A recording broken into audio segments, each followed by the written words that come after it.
Students, good morning to all of you. तो बेटा हमारा जो टॉपिक चल रहा था इशू ऑफ शेयर का, कौन सा टॉपिक था आपको ध्यान में होगा।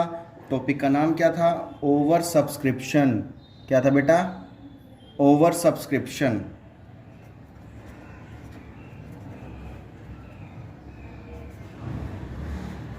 ओवर सब्सक्रिप्शन का टॉपिक चल रहा है हमारा, ठीक है।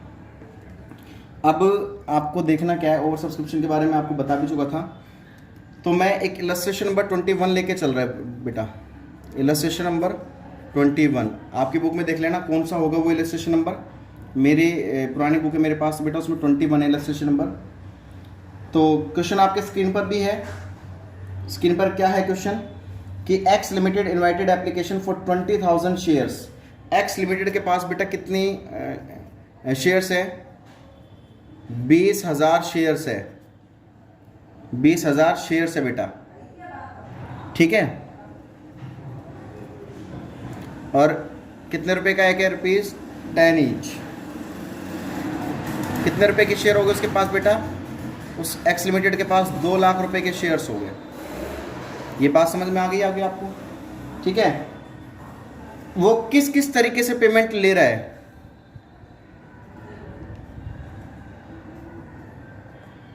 किस किस तरीके से पेमेंट ले रहा है बेटा?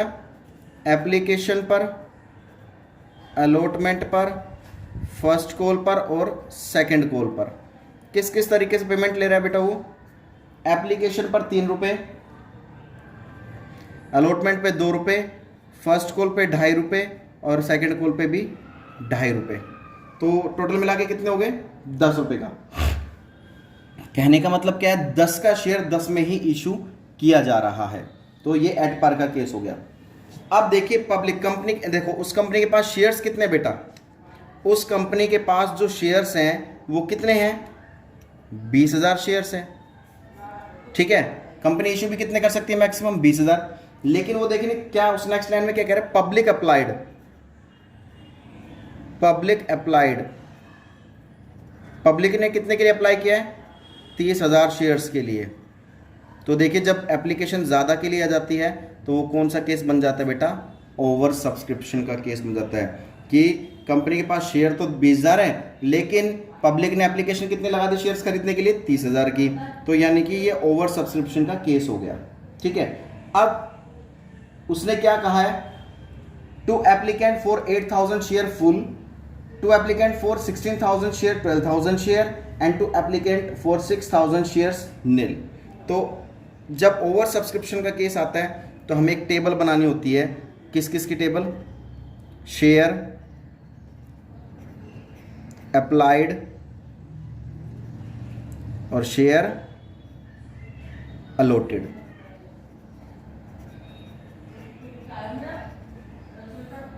Share applied and share allotted.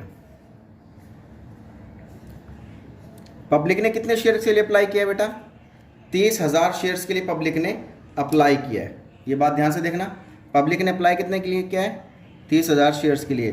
Company maximum कितने अलॉट कर सकती है? 20,000 शेयर्स। अब देखिए उसने 3 केस दिए हमें।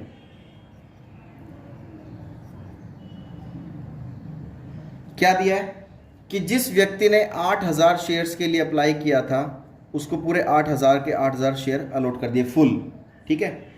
जिसने 16,000 शेयर के लिए अप्लाई किया था उनको 12,000 शेयर्स अलॉट किए गए हैं। जिसने 6,000 शेयर्स के लिए अप्लाई किया था उनको नील, कुछ भी नहीं दिया गया है। तो देखिए टेबल बन गई, इनका टोटल करोगे तो 30,000, इनका टोटल करोगे तो 20,000 आ गया। तो जब जिनको फुल किया गया है तो इसमें यहाँ पे लिख देना फुल्ली अलॉट, ठीक है। जिसने जितने शेयर्स के लिए अप्लाई किया उसको कम दिए शेयर्स, तो इन दोनों का डिफरेंस क्या कहलाता है? Pro rata. और 6,000 शेयर्स के लिए जिसने अप्लाई किया उसको एक भी शेयर अलॉट नहीं किया, दैट मीन्स 0 अलॉट। ये बात समझ में आ गई होगी आपको। तो जिसको 0 अलॉट किए हैं वो तो क्या कर देते हैं? रिफंड बाय,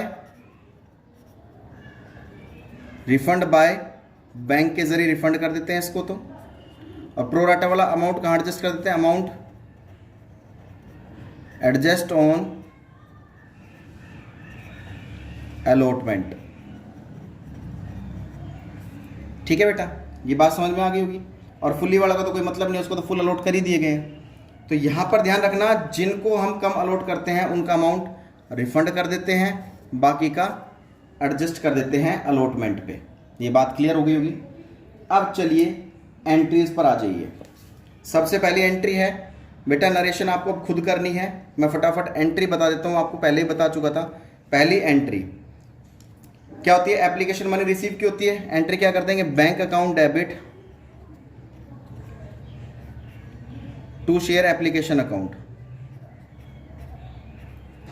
देखिए ओवर सब्सक्रिप्शन के केस में जो एप्लीकेशन की एंट्री होगी वो तो अप्लाइड से होती है, ठीक है। यानी कि एप्लीकेशन की एंट्री तो किससे होगी, तो किससे होगी, 30,000 से ओवर सब्सक्रिप्शन के केस में। बाकी allotment first and second call की एंट्री किससे होगी, अलॉटेड से, कितने कंपनी के पास जितने शेयर है। ये बात ध्यान रखना। ओवर सब्सक्रिप्शन के केस में, ओवर सब्सक्रिप्शन केस में एप्लीकेशन की एंट्री 30,000 से होगी, बाकी allotment first and final call की 20,000 से होगी। तो 30,000 इंटू एप्लीकेशन कितने की है, 30 रुपये की, तो कितना कर देंगे 90,000। 90,000 सेकंड क्या हो जाएगी, application money receive, sorry due, क्या हो जाएगी, share application account debit to share capital account. अब ये दो अमाउंट भी यहीं पे एडजस्ट करते हैं, एप्लीकेशन की ड्यू की एंट्री में एडजस्ट करते हैं, to share allotment account and to bank account. ये ध्यान रखना। तो एप्लीकेशन पे तो कितने के 90,000 है, तो एप्लीकेशन में तो कितना दिखा देंगे हम, 90,000 ही दिखा देंगे। बैंक में कितना रिफंड कर देंगे, देखो 6,000 के लिए अप्लाई किया था, जिसको एक भी अलॉट नहीं किए, 6,000 इंटू एप्लीकेशन कितने के 3 रुपये की, तो कितना आ जाएगा बेटा 18,000। अलॉटमेंट पर एडजस्ट कौन सा होगा, ये प्रोराटा वाला। तो 16,000 वालों को 12,000 दिए गए थे, यानी कि 4,000 शेयर कम अलॉट किए गए। 4,000 इंटू 3 12,000, तो 90,000 में से इन दोनों को माइनस कर दोगे तो यहाँ आ जाएगा बेटा 60,000। ये बात समझ में आ गई होगी आपको, ठीक है, ये क्लियर है यहाँ तक ये बात। चलिए नेक्स्ट जो अलॉटमेंट आती है, थर्ड आएगी allotment money due, share allotment account debit to share capital account. अब allotment first and final call की कितने से होगी, 20,000 से होगी। 20,000 इंटू अलॉटमेंट कितने रुपए की, 2 रुपये की, कितनी आ जाएगी बेटा 40,000 और 40,000। फोर्थ एंट्री क्या हो जाएगी, अलॉटमेंट मनी रिसीव, क्या हो जाएगी entry, bank account debit to share allotment account. अब देखिए 40,000 रिसीव होना था यहाँ पर, लेकिन हम पहले एक्सेस अमाउंट जो हमें मिल चुका वो हम एडजस्ट कर चुके अलॉटमेंट पे, 12,000 रुपये अलॉटमेंट पे एडजस्ट कर चुके पहले हम। तो 12,000 बेटा इसमें से माइनस कर देंगे हम, यहाँ लिख देंगे 28,000, ठीक है। उसके बाद फर्स्ट और फाइनल कॉल की तो सिंपल वही होगी, 20,000 से कर देना, 20,000 इंटू 2.5 और 20,000 इंटू 2.5। चाहे allotment sorry first call money due receive की भी 20,000 इंटू 2.5 50,000 50,000 से कर देना, और फाइनल कॉल ड्यू रिसीव की भी 20,000 इंटू 2.5 50,000 50,000 से कर देना, ठीक है। तो ये इस तरह का सिंपल क्वेश्चन था। बस इसमें ये फर्क था, एक बार बता देता हूँ मैं आपको फ़र्क क्या था, कि जो प्रोराटा वाला अमाउंट होता है वो हम कहाँ एडजस्ट कर देते हैं, अलॉटमेंट पे, एप्लीकेशन की ड्यू वाली एंट्री में, ये रहा, ठीक है। देखो कितना अमाउंट बैंक में कितना कर देंगे रिफंड, 6,000 इंटू एप्लीकेशन 3 18,000 आ गया। ऐसे इनका डिफरेंस 4,000 इंटू 3 12,000 से एडजस्टमेंट कर दिया हमने अलॉटमेंट पे, ठीक है। अब जो अलॉटमेंट पे पहले एडजस्ट कर चुके हैं वो यहाँ से माइनस कर देना रिसीव में से। 40,000 ड्यू था, रिसीव कितना होना था, 40,000 ही होना था, लेकिन 12,000 हम पहले एडजस्ट कर चुके हैं उसको, एक्सेस अमाउंट को, तो वो माइनस करके 28,000 दिखा देना। सेम एज इट इज़ जो फर्स्ट एंड फाइनल कॉल की भी same as it is entry होगी, वो तो सिंपल ही होगी जैसे मैंने बता रखी है आपको पहले भी। तो बेटा ये क्वेश्चन था, आप इसका स्क्रीनशॉट ले सकते हैं। तब तक के लिए बेटा जय हिंद जय भारत।